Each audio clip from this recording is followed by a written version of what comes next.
I think we're getting started. Hello, everyone. Can you hear me okay? Thank you for being here. My name is Nora Bland. I am the Director of Planning at Cushing Terrell, and we have been hired by the Town of Superior to update the comprehensive plan. We are probably 70% through the process, which is really exciting. So we're getting to rating recommendations and things like that.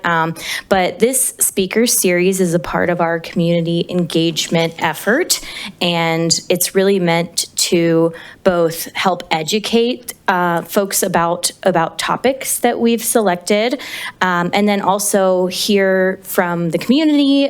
When you have questions, just let us know throughout the event. And then we've brought together a panel of experts here, and really excited for them to get into some discussion questions. So I'll be asking some discussion questions, but just feel free to raise your hand or yell Nora, hi, throughout, and we'll entertain questions, because I know it's important to get those out when they're top of mind. This is our final speaker series event, so one of 4, and we're really excited to end things with a bang with this panel of very powerful women. So with that, I am going to pass it off to our panelists to introduce themselves. I'll start with Marilee. Okay, my name is Marilee Utter. I have a business called City Venture Associates. I'm a one-person national consulting company. I work on creating villages around transit stations, mixed use, fixing downtowns, those kinds of projects where most of my work is advising the public sector. But I've been a developer, I've worked in the city, I've worked at the transit industry, and I've been a banker. I put all those people together, because to get anything done, you really need everybody at the table. I think like a developer. So I think I'm here wearing the hat of the ugly private sector greedy developers. But it's mostly, my work has also been with the Urban Land Institute, which is a global nonprofit based in Washington, D.C., but we have about 1,300 members in Colorado and 200 or 300 here in Boulder, including. And their mission is to just make better communities. And so through that organization, I've worked for them as well. I've gone all over the world looking at cities and saying, which ones succeed? Which ones don't succeed? Why is that? Are there lessons from one community that you can transfer to another? Or does it not work there? How do communities do? So I really love visiting new places, and certainly it's so exciting to be in Superior as you build this community the way you want it in your place. I'm pleased to be here. Thank you, Nora. Thank you. Okay, I can't follow that. My name is Renee Alanis, and I am the Superior Chamber Executive Director. So Superior Chamber of Commerce, I work and network with all of our businesses. You know, we like to say that we can get them into Superior, the Chamber will help keep them and keep them motivated, keep them connected. We work with every businesses all around Boulder County, and I'm a member of the Northwest Chamber Alliance. So we're paying attention to what's happening in Denver, what's happening at the Capitol, how are bills and different things affecting our business community, and how we keep and support. Superior is a small town of entrepreneurs and home-based businesses. That's a stronghold of ours. We try to make sure that we are a true incubator for our town, and our town produces different and new businesses all the time from these really intelligent people who live here.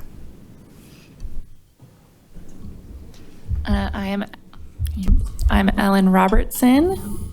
I'm the new Economic Development Manager for the town of Superior here. I just moved here from Bloomington, Illinois from a very similar role, well, the same role actually.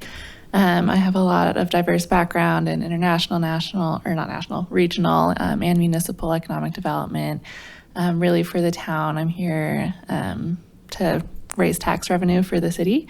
And a lot of that's through business attraction, supporting local businesses that are already here, making sure that they're supported, that they can stay strong. A lot of that with the chamber. Hopefully they can expand, bringing in consumers for those businesses, office, all sorts of different kind of industries that we can bring here to Superior and just help make the area, the city strong, exciting, and a place where people want to live, place where people want to be, shop, play, work, all those things. So yeah, thank you. Great. I think I'm actually going to start with you on this one, Ellen. What does economic development mean to you? When we first came up with this question, I had a great answer, and that was like 2 weeks ago. So I am an economist by trade. So to me, economic development is this very wide, overarching umbrella that just catches everything related to what makes life great. So businesses are a big part of that because that's what really drives revenue. That's what drives a lot of people's lives, but also tourism, quality of life, open spaces. It's just everything that we can do to make life kind of worth living in an area. That's great. Renee? I agree. I'm a Superior resident, so I have lots of feelings about what it means to live here. And I really think economic development, it's where the community is thriving in terms of jobs, in terms of revenue. We're getting our tax base, we're getting all these things. So Superior becomes a place we want to live, we want to work, and we want to invest long-term. That's all. Marilee? I'm pretty much on line with you. The first thing I think of with economic development is jobs, so that people have enough money so that they can have a home, so they can build a business, so they can have a secure life. And for me, it always comes back to jobs. Are we creating enough jobs and well-paying enough jobs that people can provide for their families and have a good life? The other things are really essential to building a community, but for economic development, it's about the business side. Yeah, great. You have a question? Yeah. I think economic development in Superior really revolves around three areas. The marketplace, the Superior marketplace, the new downtown, and then the Safeway marketplace on Colton Road. Are you doing, this might be for Cushing Terrell, I'd like to know about what the potential for economic development in those areas is. Are revenues going up, are revenues going down? What kind of competition are we going to see along the 36? King Soopers is coming in. CU is proposing to put a large development where the movie theater is. How are we doing on filling out downtown? What's the opportunities on Colton Road? I think high-level theories on economics are fine, but I'd actually like to hear more about the practical details of what's going to affect Superior. Okay, I'm going to repeat the question really quickly, and I'll do my best because it was a long one. So there are three main economic driver areas within Superior: the marketplace, downtown, and the Safeway area. And how do we? What are some high-level recommendations for Superior to move forward in these areas, considering that there is obvious competition along the 36 corridor with King Soopers and CU, and then also considering filling out some of the vacant retail spaces in downtown? Yeah. I'm going to go with Renee on this. No, great, thanks.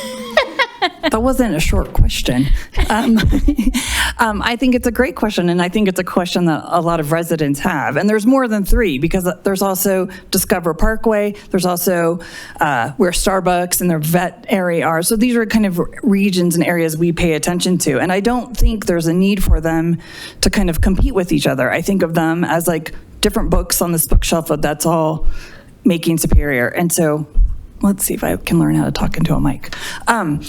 And so for us, there's a couple things going on. Yeah, we're going to have competitors, but right away when King Soopers and Candela's opened up, we had a lot of residents driving out there to go shopping. This may happen again when King Soopers opens in the Lowe's place, we still can work on what we have. We offer what we have. We work on attracting businesses. One of our goals if CU brings their campus here, that's supposed to be a resident campus. That's great, more people living here. We have Sundance Film Festival that we're preparing for. The town is preparing for, the chamber's preparing for. This is going to be a big boost to us to start to bring Superior on the map. We're in a turning point of turning our residential kind of bedroom community into this full-blown economic development, bustling city to be reckoned with. And it's just going to take time. So what are we doing to help all of those businesses? We make sure they understand that the resources we have here, because we do have a lot of resources. The town of Superior is, and Ellen can speak to that, pretty generously easy to work with compared to some other municipalities in our area. And we do a lot to support them. We're small and nimble enough that we can support businesses in the way that they need to be supported, in the way they need to show up. I guess. That hotel that burned down, is there another hotel going in? Yeah, so that hotel. Sorry, I'm going to repeat it real quick for the mic. The question was about the hotel that burned down and if there are plans to replace it. So the Element, about this one? The Element Hotel burned down with the Marshall Fire. It is divided into 2 plots right now. And so Marriott is going to be looking at one of them and trying to, in the process of that, and maybe Ellen can speak to that directly. And then there's a second spot for a hotel that will be opening up there. And then there's a possibility, which is long-term, of a hotel option on the Resolute property, which is on right across from Flatirons Mall, across from Big O Tires, there's that empty lot. That is also a potential, but nothing is in the works as far as I understand for that lot. Do you know if those are full service or limited service hotels? They're supposed to, do you want to talk about, they're supposed to be a little bit, so traditionally Element wasn't full service. They're in development of what they're going to be. There's talks of having them residents at the top and then full service at the bottom. It's also to start catering to families and things who come to the sports stable. So there'll be a little more like ideas of kitchenettes and things like that. Those are the plans. So have you gotten someone to sign on the dotted line? Asking about if there is a hotel chain that is signing on. So I don't know how much information is out there. We do have a hotel behind the Element site that is almost ready to go, that we're really excited about, that we're hoping will be built by the time Sundance comes up. Oh, there we go. So it just kind of depends on them finalizing what they're doing and getting in there. But there is one planned. When is Sundance supposed to come? When is Sundance? When? She's just repeating the question, sorry. Recording. You're fine. Sundance is supposed to come the 3rd week in January 27, so 2027.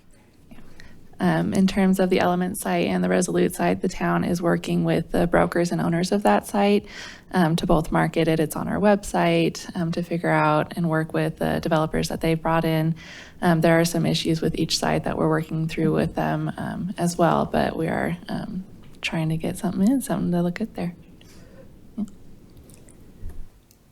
A couple of the answers for economic development were jobs. Is that really what we're trying to do? Is to create jobs for Superior residents to work here? I feel like we're kind of a bedroom community. The residents who live here and work in Boulder and Denver, and we actually have this affordable housing problem for people to work in the restaurants and these kinds of things. Right. So is that the economic development plan for Superior, to create jobs here for people who live here and work here? The question is the goal to create jobs here in Superior? It has traditionally been more of a bedroom community, but is the economic development goal to bring more jobs to Superior? I think, I'll jump in, just in general, that's always the goal, because the commuting is not a good thing, right? It's not good for people's lives, it's not good for the environment, it's not good for the economy, frankly. So that would be one of the goals, realizing not everybody is going to live here, but you have so much retail. It's a lovely amenity to have so many choices for so much shopping so close to you. But retail is the toughest kind of real estate to do, and it's the most fickle. And it comes and goes, and competition comes up, different innovations come up, and what was a successful store goes away, and you're kind of at the mercy of those market forces if it's all retail. The other part, as you know, is they don't pay a living wage pretty much. It's low income salaries. So what you're trying to do, if you decide you want to be a real community, not just a bedroom community, but grow to have your own identity and your own economic base, in general, you're going to want other kinds of jobs that pay better, they're more value added, and they aren't so dependent just on personal services and retail, which are never going to be able to support a really healthy community long term. So what would those jobs look like? What would those jobs look like? When? More higher level jobs, what would that look like? Where would they be within Superior? Well, I mean, I say value added, that's kind of a technical term, but it's innovation, you know, and all the technology stuff that's spread all over our corridor here. There's lots of opportunities there. I think quantum computing's kind of a hot thing right now. It's kind of, life sciences are kind of tough. They like to cluster. They like to be by universities. They like to be by each other. There's a lot of stealing from each other for the employees. We're all facing a dearth of educated employees in the fields, on the cutting edge fields we want to do. I think you're superbly located to capture some of that stuff. But it doesn't have to be techie. It doesn't have to be in competition directly. It can be other kinds of creating, building things. And they can be small businesses. You know, you can do very well as a plumber. You can do very well as a home builder or doing construction or lots of other things. The point is that those people and those businesses create more of a destination and a brand for you too. And I've been thinking, what is the brand of Superior? How is Superior different, you know, from Louisville? How is it different from Lafayette? How is it different from Boulder? You know, what do people say about Superior? And so I went online and asked, what do people, you know, is Superior a nice place to live? Superior is a great place to live. Really good for families, really good education, great open space, access to nature, you know, small town feel, people love it. You max out all the surveys. But that, you know, that's what it is. That sounds like a really nice suburb to me. It doesn't sound like an ongoing, vibrant community with your own identity. So those businesses can help you build that identity if you get one or two that start spin-offs by locals, stuff like that. Okay, sorry, as an extension, that all makes sense, and I guess what I'm not hearing is, but is there a plan to build those value-added jobs of some type in the land that's still remaining in Superior? Is there I'm seeing retail and stuff go in.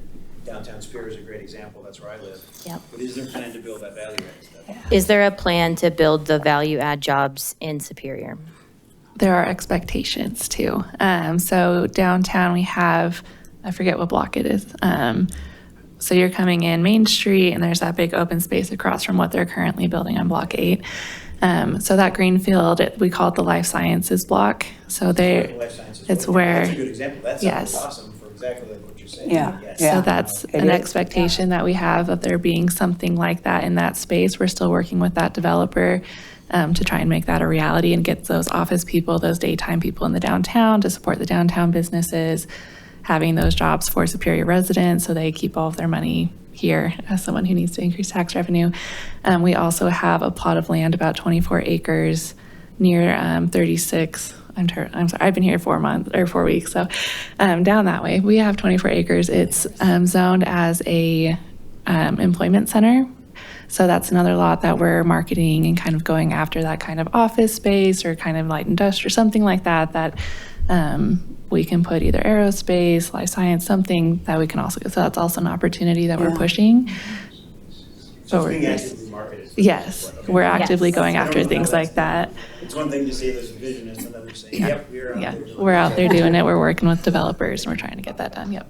Just piggybacking on that, do we know a ballpark figure about how many jobs jobs we think will be created by those 2 or 3 different sites that you're talking about?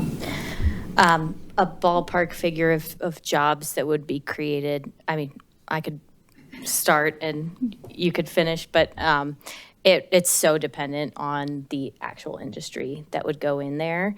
I think the town is open to many options. I'll let you take it from there, Ellen. I don't have much more of a answer. I know my predecessor had done, and I believe it's in one of the memos for the life sciences building in the downtown, kind of a economic impact of what that could be, because I believe that building has a layout already, an expectation of what that job number could be. I don't know it off the top of my head. And the 24 acres, again, just totally depends on who we can get in there, how many buildings they'll put in, what they're looking for. So Is it like hundreds or thousands? I would doubt thousands. yeah, I would also doubt thousands with it's not a huge space, but we could probably get a few hundred on a 24 acre site. I'm gonna move us along here. Looking to the future, the next 5 to 10 years, what trends are you seeing or expecting? And I'll start with you, Marilee. What trends are you seeing or expecting Oh, the trends. in the next 5 to 10 years? The economy is going to be slowing nationally, locally even. We're feeling it in Colorado already for a variety of reasons. Financially, the markets are not going to be giving the same kind of yields. People aren't going to be making the same amount of investments. We have a lot of problems with housing, and I'm sure I don't have to tell you about that, all the obstacles. And that's traditionally been one of the greatest spin-off industries in the country is real estate construction. So as that slows, a lot of other people are going to be affected with their jobs and so on. So it's going to be a slower period. People are going to need employees, but in specialized areas. And if you're not specialized and you don't have a niche that they want, it's going to be harder to find a job because businesses aren't going to have a lot of extra income and working capital to play with. So I see that happening. I think, the national political situation is hard to predict. And so everybody kind of wants to qualify their answer with that. I do think that the suburbs, the areas outside of like where I live, downtown Denver, are going to continue to become more mixed use. They're going to become, because of the workers wanting to not have to deal with all that hassle. And so they're going to want more amenities where they live. And so I think there's demand for that. I think there is opportunities to bring more offices, not big office buildings, but office spaces, co-working spaces, things like that, just to make it more convenient. And so I think there's a lot of opportunities outside of downtowns that traditionally we thought had to go downtown, which means that there's opportunities, like for a lot of cultural things. People don't want to always have to go downtown Denver to go see a play, right? Or to hear music, or to see a show, an art show, or to participate and to have education around that. So I think it's going to be, I used to say, wait till 25, stay alive till 25, things will get better. And that was us coming out of the pandemic. Now I say, wait till 28, it's going to be great, right? And it'll probably end up being closer to 30, frankly. So I think and just a personal editorial, I am okay with that. I think our whole Front Range area has grown so fast. We've outgrown our infrastructure, our social infrastructure, our physical infrastructure. And it isn't all bad to just have a little time to catch your breath, reassess, and move forward. So, but that's how I kind of see it. Yeah, that's great. That was eloquently put. Yeah. I see the same thing in the terms of gathering and meeting spaces in a suburban setting. I feel like with the kind of mixed hybrid working style, while more people are going back to the office, I still feel like, especially in Superior, a lot of people do work from home or want that opportunity to gather and work. So the need for shared workspace, not like you said, not office buildings per se, but where people are always coming to the community center or downtown, the coffee shop. Everyone's looking for a place to kind of co-work together. And I think that's a continued trend for Superior, is to keep, anytime a business comes in, I'm like, oh, do you have a meeting room that everyone else can use as well? And I feel like that's a big need for us here. Great. I guess I would focus on two things in addition to what both of those my panelists have said.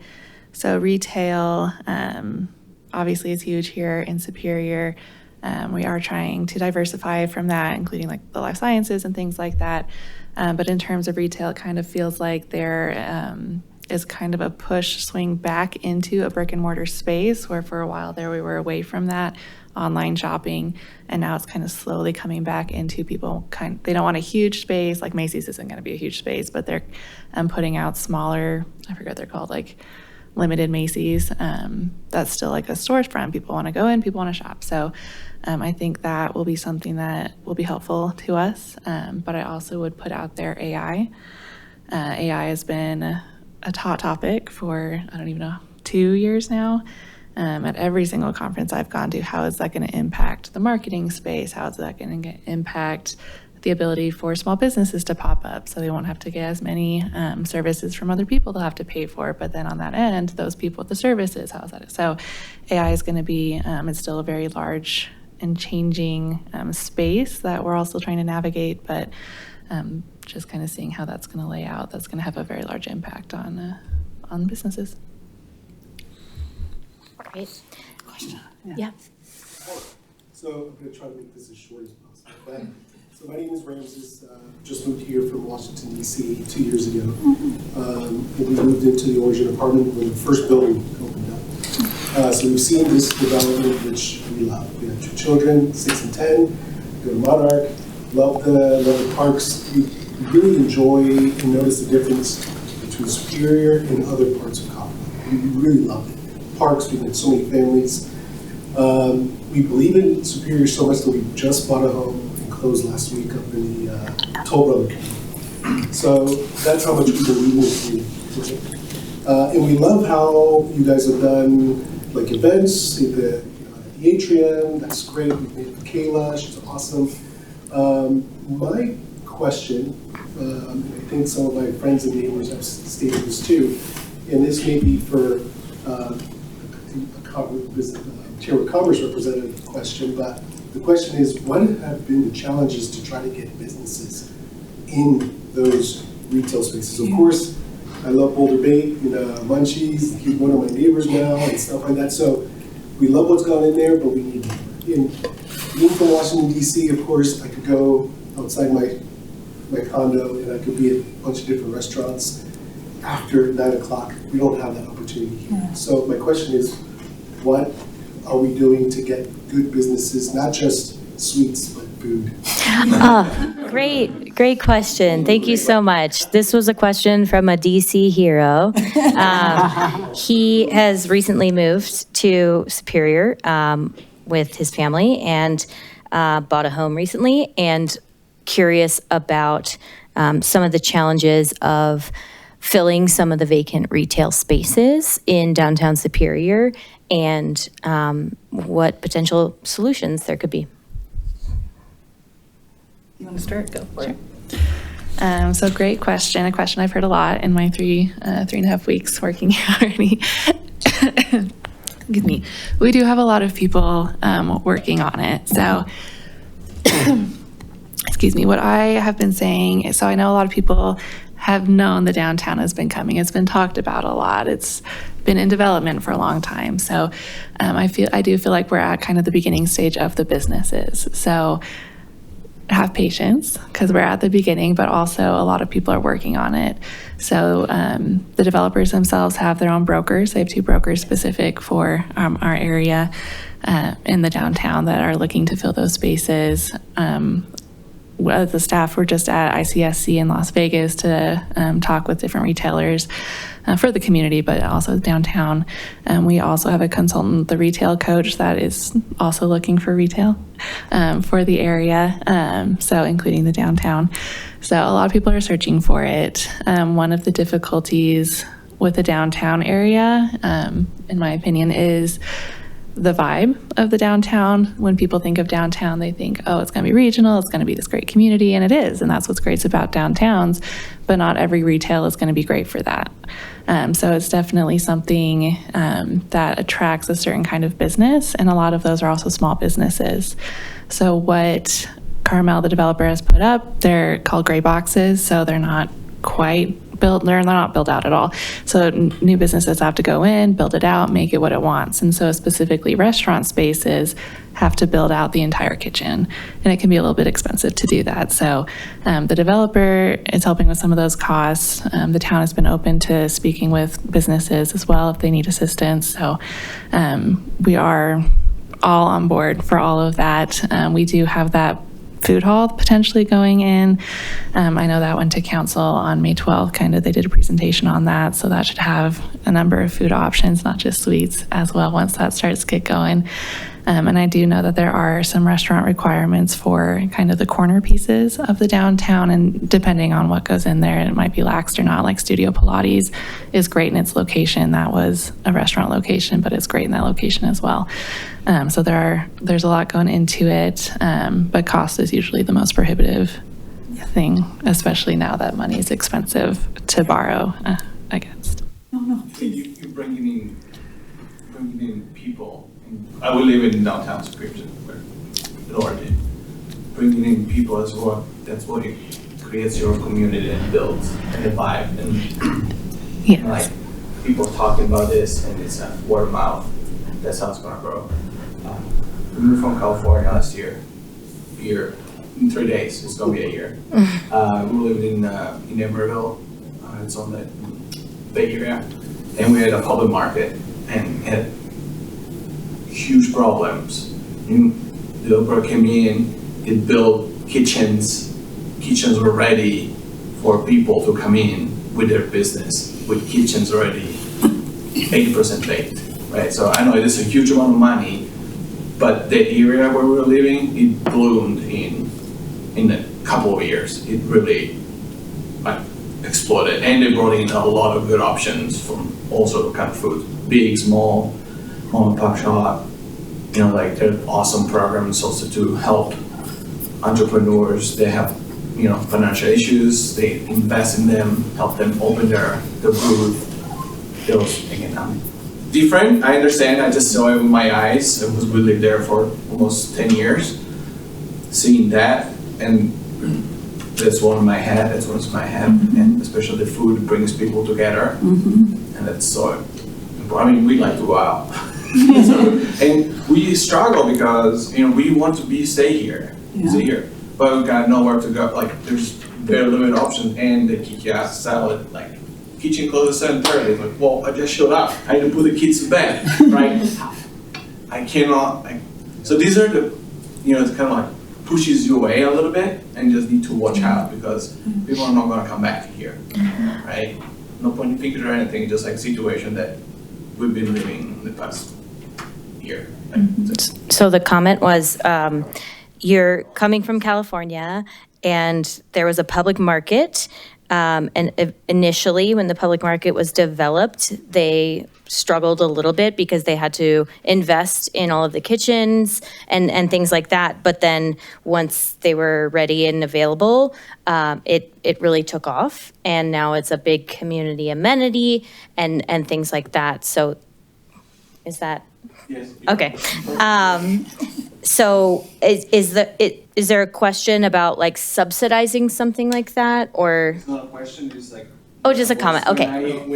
That's my question. Yeah, I'll ask a question. I have an incentive program, right? Yeah. Is there an incentive And we program? let that move along, right? And maybe an aside to that is we've got all these living units that have kitchens, and it's not clear who does go in there. Like, why don't we put kitchens in the restaurant places? Yes, the other additional question on that was, we have live-in units with kitchens, and yeah. Okay. I forgot the first question. The first question, subsidized. Incentives. Are there incentives? Like my job. Yes. So the town is willing to work with businesses. It's on a case-by-case basis to support businesses going in, help with the build out.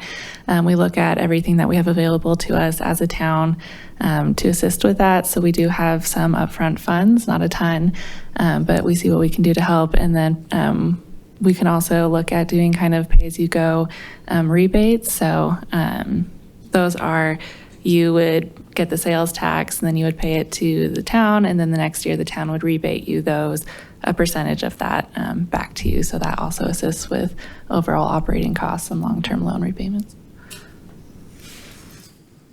Go ahead. Oh, wait, what's the other second question? Jump in. Oh, Well, it was just Wait a related to sec. that. Yeah. Incentives and build-out make sense, but it almost seems like in some of those places. Oh, maybe the live we're work wrong. unit. Oh, the live work, yeah. Live So work. two different The developers. ones where we want restaurants to go in, and we have it in places where now we're not sure who's gonna move in. And I don't, curious about that. So the live work units, I believe those are what you're talking about. Those are residential kitchens. So they're not made at all for restaurants. Even I believe Kwasan, who was in the downtown and then recently left, was not able to make it work because it was just it's just your usual kitchen in a residence. So those are residential leases, not commercial leases. It's kind of a very interesting layout for those. It's just very difficult to have a restaurant Maybe space my in question that. is actually, do you think those are going to fill out? Who's gonna go in those? We have who will go in those live work units? We have, I believe, 6 right now filled in the downtown. They are very unique, and that's one thing that we're looking for as well. So that's we're marketing. We get a lot of businesses. The chamber does like small. It's a great stepping stone. They are unique. That's a nice word for it. They're a little awkward, but they're a great opportunity. And the people that are going in there a lot of them are these home-based entrepreneurs, these solopreneurs in Superior, and now they get to test it out in these live work. And so that's kind of fun. There's a weaver going to be opening up next week downtown. And so she'll try this out. She's going to try to build this Middle Eastern community and weaving and different things like that. So it's a fun ride. It's hard to be the early adopter. It's hard to be the first in this area. And like Ellen said, these gray blank spaces, and it's really hard there's an opportunity, but it's a challenge for a first-time business owner to go in there and start. So you're looking at second generation, franchising, things like that. They have a better chance of building out that gray space and getting in there. So to that point, in order to be downtown, we need to ask them to stay open for more than a day and a half. So I want to be able to walk through downtown, my small downtown, and hang out. I want to be able to go into the meeting shop and see what her business is all about. So, I lived in Origin, so I know it's kind of a funny thing because it is work, it's a home as well.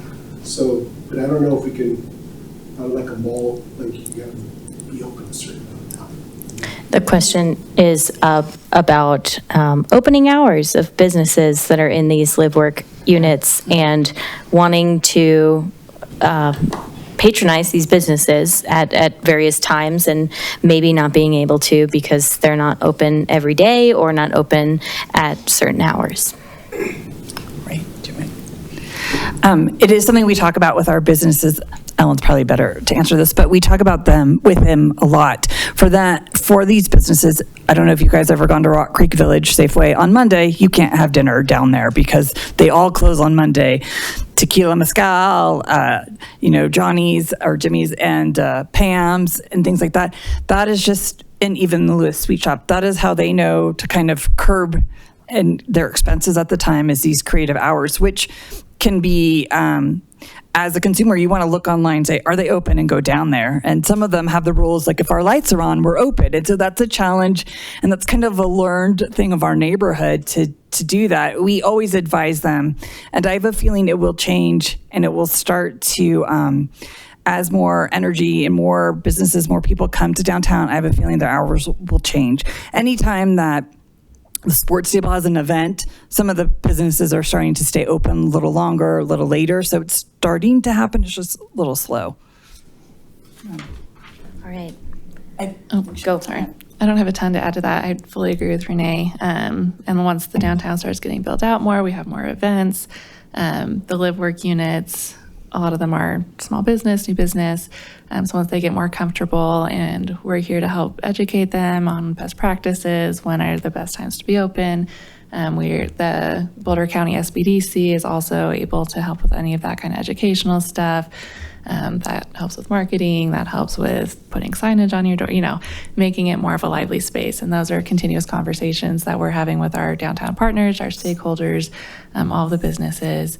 The events in the downtown are going to help with that as well. So shameless plug, June 18th, the Farmers Market downtown from 5 to 8 and the Civic Space opening. But with activating that space as well, I think is going to help them kind of be like, oh, there are people out here, and like getting the footprints downtown is really going to help as well. Yeah. I just wanted to add about the resources SBDC.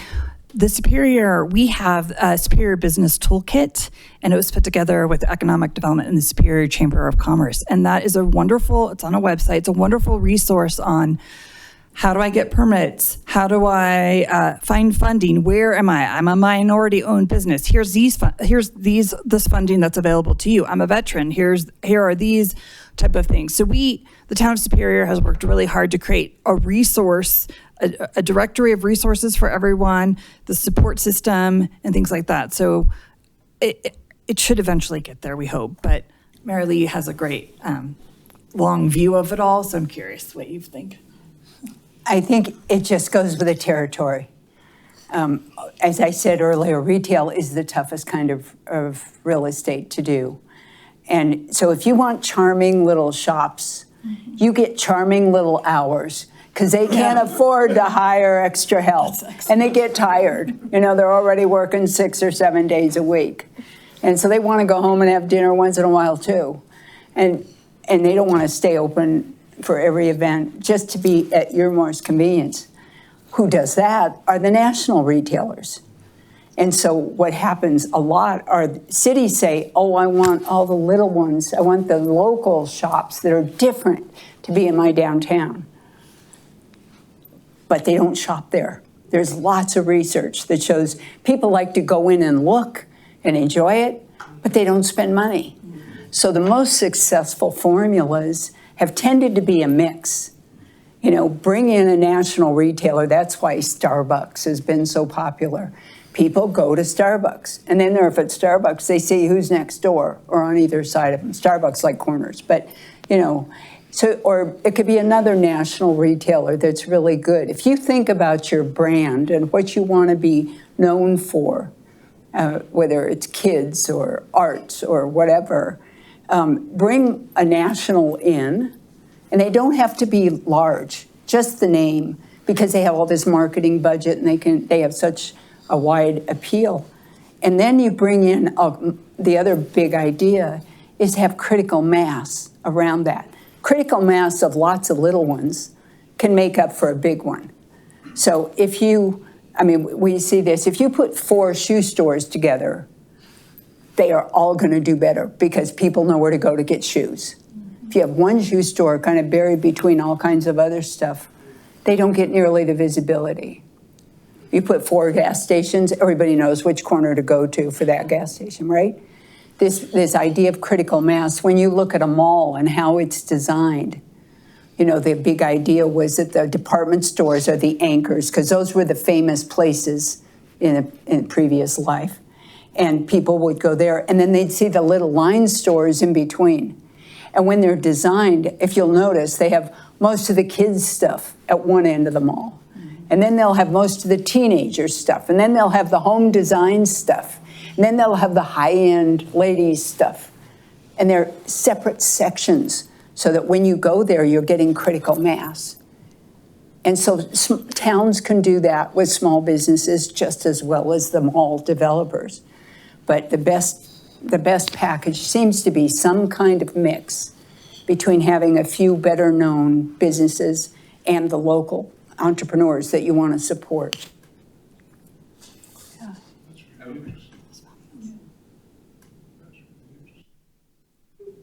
Yeah, go. So, switching the topic very slightly, you've been talking about brand vision of the town, Superior. Has the town done anything of that rebranding? Or I'm in that world. I live and breathe that world. So I'm just very curious because you brought up the brand a few times, and I think when you talk to all your big and small, the potential shops, or especially when you talk with the big guys, you need to have a brand and showing who we are, what's our vision. Have you done this exercise? So I'm new because I'm only been here for a year, so I'm just curious because you talked about it a few times already. I'm going to repeat the Maybe question. better words, identity. Identity? Yeah. Yeah, because brand sounds so commercial. Yeah, but what kind of identity, what do you want to be known as? And you have to, that impacts your investments in the community. Maybe you want to be the Center for Open Space, and you're going to have all the best trails in the world and everybody feels like they live on open space. You invest in that. There's going to be trade-offs no matter what you pick, right? Yeah, the question was whether or not the town has done any kind of branding or identity work. And I can say that I think everyone is always evolving. And I think a part of this comprehensive planning process is to identify the vision for how Superior evolves into the future. But then I want to pass it off to Ellen and or Renee.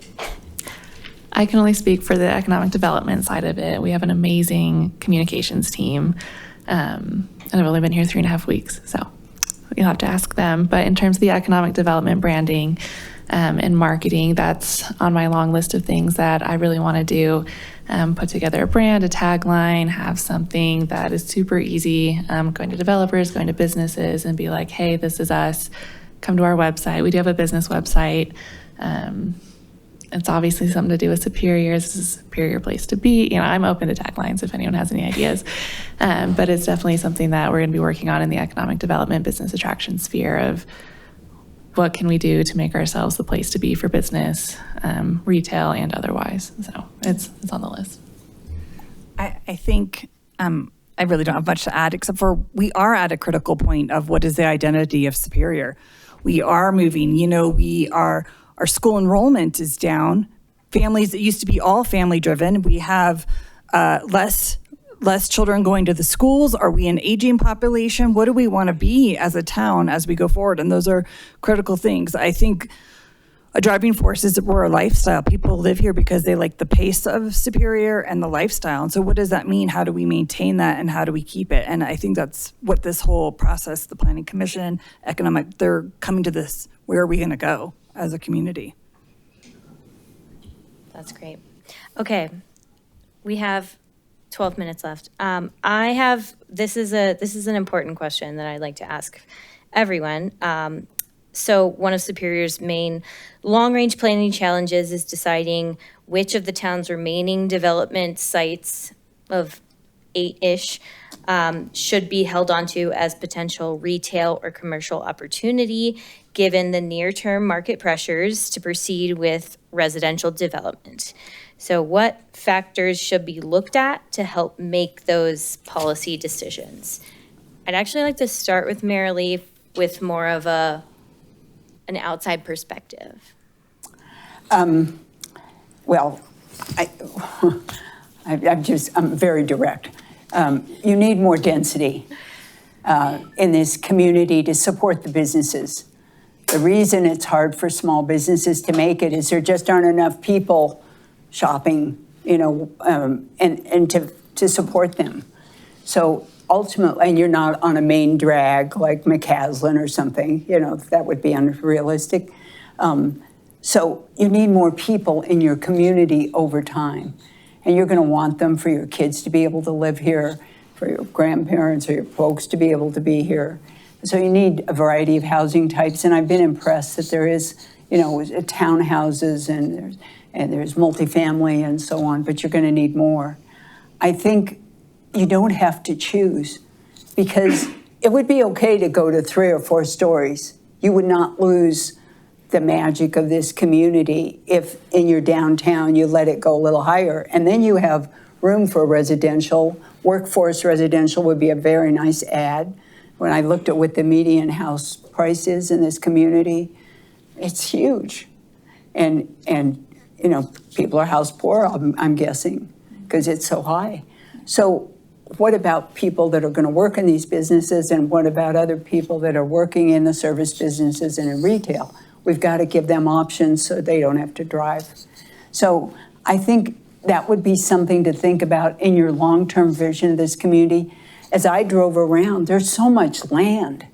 The houses are so spacious. It's very nice right now and very quiet. But over time, if you think 20 or 30 years from now, you need to get a little more density. And you can control, I know density is a horrible word, but think of 3-story buildings and think if that would really offend you. I don't think it would. I think it would make things feel more enclosed, more like a sense of place in your downtown, and give you a lot more options for different kinds of activities and residents. That's all. Go for it. Yeah. I agree with what you're saying. As a resident here, you come in, you're like, it's open space, it's great, let's leave it. It's not sustainable for us. It's not the right way for us to move in some senses. While it's important, open space, we do have a lot of open space. We need to have more housing so we can bring more industry and business to Superior as we continue to grow. And so I think keeping that focus and keeping the whole picture in mind, we have very vocal and very educated residents. And I think that's what is a fun part about Superior, but also can be a challenging part. And so we as a town and as a community and speaking as a resident, we have to keep in mind of the whole picture of how to keep the health of our town up. And that means we have some space that we should start to look at and how we can use it. And like you said, to bring in housing and to bring in industry. Great. Ellen? Maybe clarification on that, because I agree with the higher density. Downtown Superior, where I live, already has multi-story. So I'm not clear where would we be adding that where we're not already, because it feels like that's already the theme. The question, there are a few places. The question is where density would go. And I mean, I could probably answer that. There are about 8 areas of either greenfield or redevelopment opportunities within the town that we've been really concentrating on in this comprehensive planning process. And those are still up for debate. These are the ones in the open house a couple of weeks ago that had. Correct, yep. Okay. Yep. So it's not like we're adding more to downtown, it's these other areas. Well, I think there's a big focus on filling out downtown, and then the town's not going to annex really much of anything at this point. So looking at the remaining properties that could be, yeah. Excuse me, are those properties listed somewhere like online? Mm-hmm. Yes, they are on Shape Superior on the comprehensive plan website. Yes. Ellen, did you want to add anything? Yeah, so I think what we're talking about is like, what do we consider the highest and best use for those sites? And that is something from a municipal perspective is something that the citizens need to decide. What do they want the future to look like? Do they want it to be a more progressed, somewhat urban area that can support those small businesses, have those jobs, have those living spaces? Or is it something that the citizens want to remain as it is, and then that's just kind of how it's going to be? Because if you keep it as is, it's not really going to progress. It's just going to kind of be that way, and then it's going to get old. So you kind of just have to look at both sides of having additional density. You're going to get those traffic issues. You're going to have all of those issues. But if you don't do that, you're going to have all these other issues of it's going to get old, it's going to get dusty, it's so just making sure that you're well informed on both sides of that, and just trying to decide what kind of future do you want for this area, and do you want it to have a small business, or do you want it to just remain big box stores and open space and things like that? So I have nothing else to add other than that. But that was kind of a question I've been working on, is who does get to decide Superior's identity and that development, right? I mean, could want to be the next, Broncos Stadium or something, but that's just not going to happen for us, right? So somebody gets to tell us, you don't get to be the athletic hub of Denver, right? But to some extent, maybe we do want to remain a veteran community, or maybe you professionals tell us you'll die slowly over the next 20 years if you persist in making every decision based on property values, right? So between residents, professionals, planning commissioners, like how do we do what's best for this town over the next 20 years? That's a really good question. Thank you for asking it. The question was, who's making the decisions here? Is it the residents? Is it the town staff? Is it town leadership? The answer is yes. And I apologize because it's a little vague, but I mean, that's the point of our democracy, is that we as citizens elect our elected officials to make decisions in our best interest, and we hold community engagement events just like this to hear from residents and to take community input. And my job as a consultant and a professional, as a planner, is to really understand what the community wants for their future, look at best practices, and then look at the data and say, what is the highest and best use for this property, and then make recommendations, which town staff spends a lot of time reviewing, spends a lot of time editing, but it's a funnel, right? We're taking community input, we're taking data, and then we're taking best practices and really our knowledge and funneling that all into what we recommend in the future. But another huge piece of it is that we then take those recommendations back to the community, and we ask for feedback, and we ask for support or not support. So it's all a part of this process that's really important, and that it's hard to get the word out about how important this process is. And because what is a comprehensive plan? It's all very nuanced and technical at times, and land use and transport. It's a lot, but that's kind of the secret sauce to a good plan, is that it's been vetted by everyone. Sorry, that was kind of a soapbox. I want to open it up to any more questions for our last couple of minutes here. Yes. I asked a question earlier before we went live here about that grass that was planted in the Civic Center area does anybody know what the purpose of that long grass is growing by the new Civic Center, where the water fountain is? It's all... Is it the black fenced in space? Yeah, natural gas. Yes, that, yes. High. That is Natural where the food grass hall- by the Civic Center. Question, what is it? Why? That is where the food hall is going to go. So that is just waiting to be developed. So are you cutting that grass down and then putting little outdoor? So the whole area is going to be dug up, and I haven't actually seen the renderings. For the food Yeah, hall. it's owned by land, so it's developers looking to potentially, they brought forth a plan to have a food hall and restaurant on those things. So that's just basically empty land at the moment, which will be then developed into, right now the proposal is for kind of a food style like Golden Mill or Avante, if you're familiar with kind of what a food hall is. And so there'd be like 4 stations there, and then a little bit on the corner where the other fenced in area is supposed to be the plan, a pizza, like a wood burning stove pizza restaurant, and make that area kind of a food hall area. Gotcha. I guess what I was saying was they went to a lot of effort to put in some sprinkler systems and put down that grass there. But it's right across from the Preventing sports erosion, I think. stable. I know, we're talking about the same. It's so weird looking. I was just wondering. Yeah. I just thought it was like, it would be a nice, natural Yeah. space to hang it. Looks up. permanent, yeah. Kinda- It's going. Okay. So, So just one last comment. This is all great, we support, as a new resident, I'm looking forward to seeing the development. In the meantime, let's just get Bixby to open up. How do we get Bixby to open up faster? and we'll wait for everything else. Yeah. Not to speak too much on the details of Bixby, the holdup has nothing to do with the town, has nothing to do with loans. It has to do with a personal family matter for them. So that is why, but there is still hope. It's coming and coming soon. And as I think I mentioned earlier, BB.Q Chicken Restaurant will be opening up on Main Street. Their goal, Ellen, correct me if I'm wrong, their goal is January 26? I don't know what year I'm in. January 26th.